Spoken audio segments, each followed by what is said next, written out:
Ce qu'on a compris aujourd'hui en matière de Lean dans les services, c'est qu'en fait, il y a une roadmap de déploiement qui s'appuie sur 3 choses. Donc, la première approche, c'est qu'on souhaite réellement satisfaire complètement le client.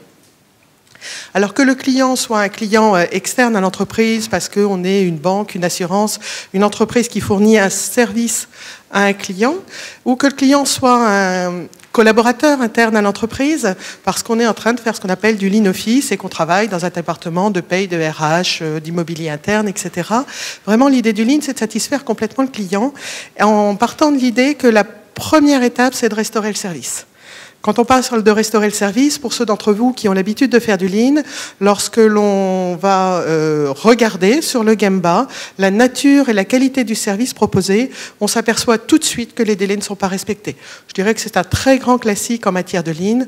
Si on parle de lean office, par exemple le remboursement des frais de mission, les gens attendent 1 mois, 2 mois, 3 mois, 6 mois avant d'obtenir le remboursement de leurs frais de mission. Donc c'est quand même un problème pour les collaborateurs. Si on parle de lean au service d'un client externe, on s'aperçoit qu'une demande de contrat par un client, la réalisation d'une opération est toujours beaucoup plus lente, beaucoup plus longue qu'on ne l'imagine au niveau des directions centrales de l'entreprise, que la qualité n'est pas là, que le client doit revenir pour re-signer des papiers, etc.